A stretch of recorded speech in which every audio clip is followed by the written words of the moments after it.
second baseman who actually turned around and took the leadoff role and ran with it. And I believe hit 40 home runs the 1 year, or 43 home runs, on just killing the ball in the leadoff spot. Second position for without the DH, I said Jock Peterson simply because of the fact that I think Jock is a little bit more faster. He can get down the line. But honestly, with the DH, I said that Justin Turner should bat second. And honestly, the position obviously for Peterson would be left field. Turner obviously third base. Honestly, if I had to guess, I'd turn around and I'd say Jock Peterson in bat second simply because of the fact that, like I said, Jock is a little bit faster than Turner, and he definitely can find a way to get on. But then I turned around and I thought about it for a second, and I was like, Turner could also be a little bit of a on-base machine. So I tossed him in with the DH. So, yeah, I'm going to go with that one. And then third and fourth haven't changed. Third, fourth, and fifth hasn't changed for me. It's been, it's Bellinger in center, or Machado at short, or batting fourth. That's 3 and 4, and then 5 is Muncy. Now, the reason I throw in, Machado, Bellinger, and Muncy 3, 4, 5 is because those are probably the Dodgers' best hitters as of right now. And honestly, it would not surprise me if both of these teams turn around and, just go off. I mean, really, the Dodgers, how can I put it? The Dodgers are obviously a power hitting team. All right, a lot of people turned around and they said, Colorado should have won the division. I agree with that 100%. Honestly, the question for me for that was, why did Los Angeles host the tiebreaker game? Honestly, I couldn't have made the call, but hey, I don't know why Los Angeles hosted that playoff game, or hosted that 163, but who cares, right? Right, but nonetheless, Bellinger has been a guy who's come through clutch for Los Angeles, and really there's no reason for him not to be playing in every single game. There's no reason for him to be sitting. I mean, Machado, he's played virtually every game. He's batting 286, and honestly, I think that Machado is probably the best guy on this lineup right now facing Boston, because you got to remember, Machado is a former Oriole. He's faced the Red Sox more than virtually anybody on this team. The Dodgers didn't see Boston this year simply because of the fact that, put one and one together. They didn't see Boston this year because of the fact that they were facing NL East teams in interleague play. So Machado is the only one that's really seen, like I said, and he's you can make the argument for Dozier too. Well, but really, I mean, Machado's seen them more in an Orioles uniform, and yes, I'll give or take the Twins have faced the Red Sox in Minnesota and at Fenway, but really, the one who has the advantage is Machado. So Machado should be batting fourth. He should be in there every day. I don't know if Dave Roberts would be drunk enough to put him out of the lineup. I don't think he should be. And then Muncy is just honestly a backup power bat. I mean, I've always looked at the 5 spot as somebody who can turn around, come in, and say 1 and 3 get on, and it's 2 outs. I've always seen 5 as kind of like the backup power source that can get it done with 2 outs in the first inning to get a run across the board, or just be a power bat that leads off the next inning. So that's how I've always looked at the 5 spot, and Muncy has been that guy for the Dodgers to turn around and just step up and absolutely crank a pitch or two when needed. So like I said, I will say that Muncy does bat 5th. Sixth, I pretty much flopped Turner and Peterson. And, whichever one wasn't batting second, that one was batting in 6th, simply because both of them have equal amount of power. Both of them have, honestly, in a sense, equal amount of... Jock is a little bit faster, I should say, actually. And both of them have just as good contact. But honestly, I think it would depend on the matchup, to be honest with you, as to where, the lefty or righty matchup. So, really, I should have put, slash Turner, slash hash Peterson, simply because of the fact that I think if it's a lefty on the mound, I think you bat Peterson second, because Jock's going to probably look for a little bit more contact. I think if it's a righty, you bat Turner second. It's simply because of the fact that, like I said, Jock's going to be looking for more. If it's a righty, Jock's going to be looking for more power than he is is against the lefty. He's going to look for more contact. He's going to look to get on base more. So that's my opinion. 6, I also, or 7, I tossed in Puig at right field, because honestly I think that Puig is a spark plug. Look, he really is. Like, he's a guy that can turn around, and he's, in a sense, he's like Muncy. He can turn around, he can get it done on no matter what. But the question is, can he hold it down? And how can I put it?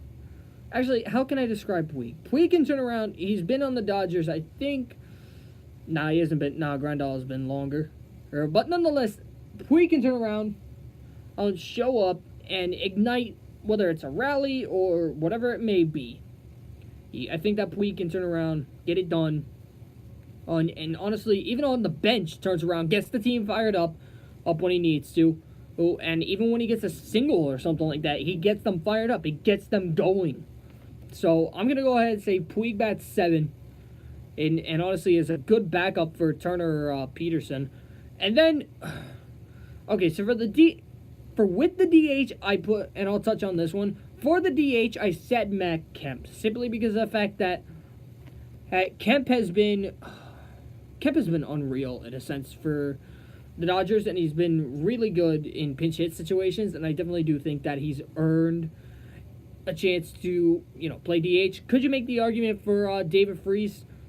He's being a postseason killer. Absolutely, you can make the argument, but I definitely do think that Kemp, if you're looking for a power, let me put it to you like this. If you're looking for a contact or something like that, definitely go with David Freese. However, if you're looking for a bat, I probably would throw in Matt Kemp for that.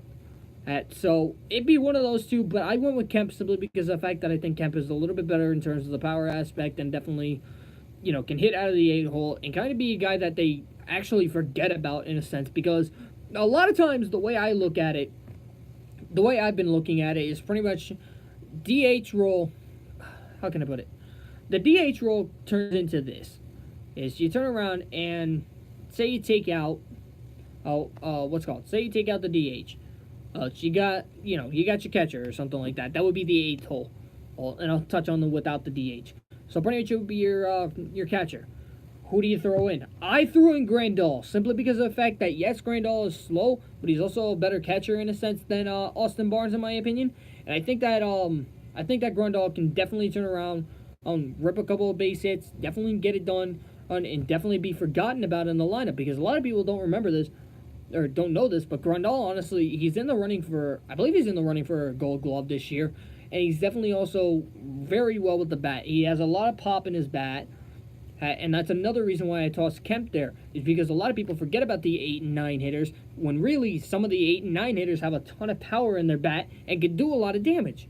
It's, the Dodgers the Dodgers are one of those teams, in my opinion, that are lucky enough to have someone like Kemp and Barnes where they can bat them 8 and pitchers turn around. They forget about him completely, and it's just meatball city for them.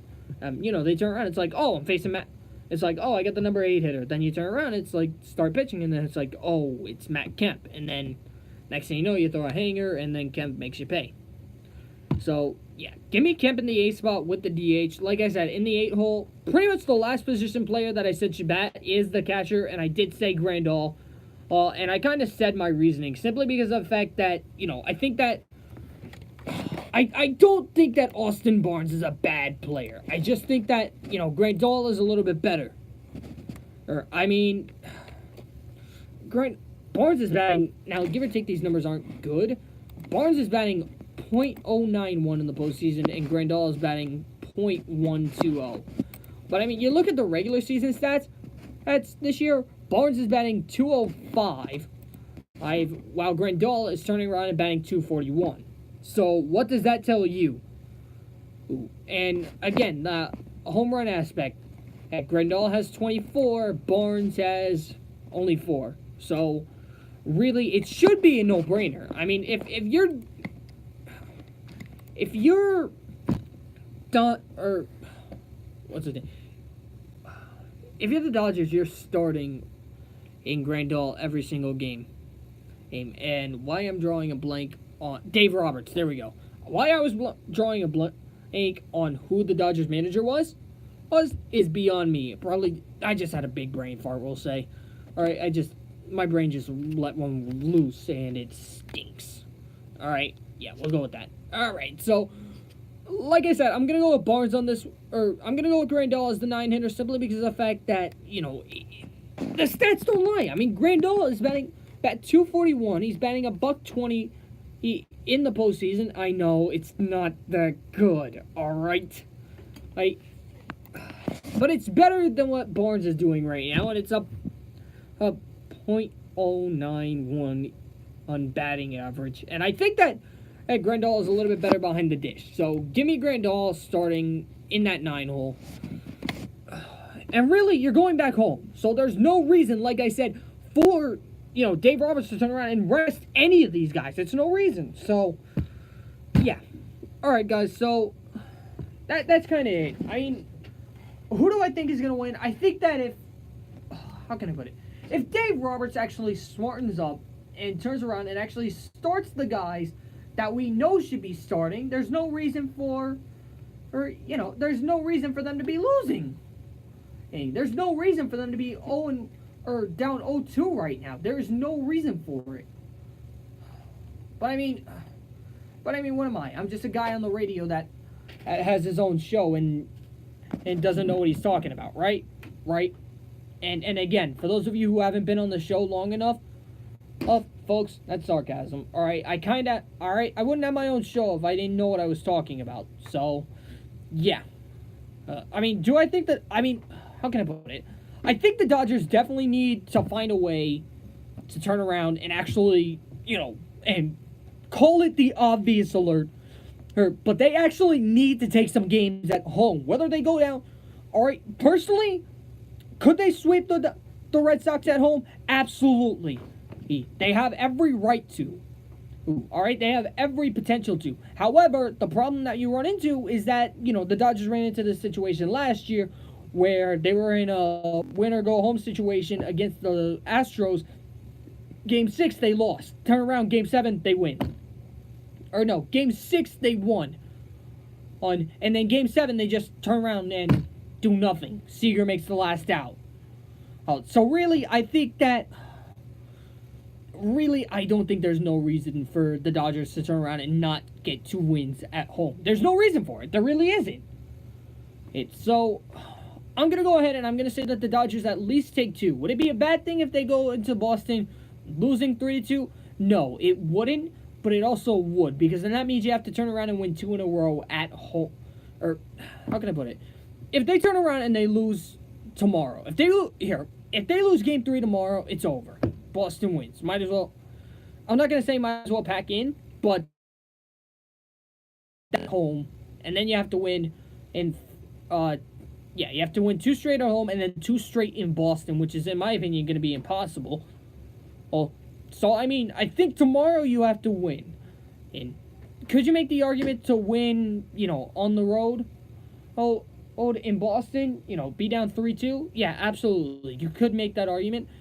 But I just don't know. I really don't. Who knows, man? Who knows? Alright, so I'm going to go ahead and I'm going to say... What am I going to say about this? Because Game 5... Here, I'll put it to you like this. Game 5, they cannot worry about the fact that it's a lefty on the mound. Same thing with Game 6. They can't worry about that. Dave Roberts doesn't have to worry about it being a Game 5. Pretty much, and they're starting Chris Sale, Jock, Bellinger, Muncy, sit down. No, you don't do that. Alright. So, nonetheless, guys, that's actually going to do it for me. That's going to, I guess you could say, end that little rant, if you want to call it. Alright, guys, so thank you guys so much for tuning in. I definitely do appreciate it. Guys, I will be back here once again, same time, same place, next week. I will be here, 7 o'clock. Thursday, unless we got a game to do, then I'm probably gonna adjust my show. But unless you guys see something, I will be posting on Facebook and everything as to what time I will be going live. If you don't hear anything from me on Facebook, then I definitely will be, going live at 7 o'clock. I will be going live at 7 o'clock. Be DJing at 6. But if there is a game, then if I had to give you guys the time, I'd probably say, I'd probably say maybe, oh boy, maybe, I don't know, what's a good time to go off of? Like, probably 2, right? Yeah, 2's a good time. Long story short, let me put it to you like this. If there's a game next weekend on Thursday, hey, we'll be going live at 2. Or after the game. One of the two. Alright? One of the two will be going live either after the game or we'll be going live at 2. Actually, now I'm thinking about it, it actually sounds better to go live after the game because then I can tell you guys how they did. I don't know. That'll be a debate for me. Let me see what time the game is. You know what? Here. I'll do you guys a solid. I'm going to create a Facebook page. It'll be the Wkcv Esports Talk page. Alright? That's where I can turn around, or that's where I'll turn around, and I will make and I'll make judgment calls and everything like that, and I'll update you guys. So, there you go. Make sure you guys keep an eye out for it. I'll definitely invite some people, but nonetheless, guys, thank you guys so much for listening. As always, I definitely do appreciate it. I always love the support. Guys, thank you guys so much for listening. I definitely do appreciate it. And guys, I will see you guys right back here next week. Later, guys.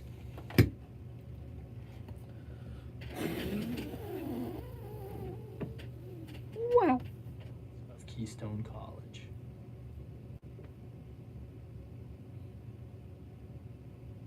Alright, guys. Thank you guys so much for watching. As always, I definitely do appreciate it. Guys, that's going to wind up for me. Hey. Alright, so I might as well log out and everything. I guess that would be the responsible thing to do, right? Alright, so, Eeny, meeny, miny, mo. Who do I want to eliminate first? You know what? Let's say goodbye to YouTube first. Alright, YouTube. Guys, YouTube, take it easy. I know the stream kind of got shut short. I don't know why. I will definitely look into it, and I will definitely, see if I can upload the Facebook video. So, if I can, I can. If I can't, I can't. I'm sorry. So, nonetheless, YouTube, take it easy.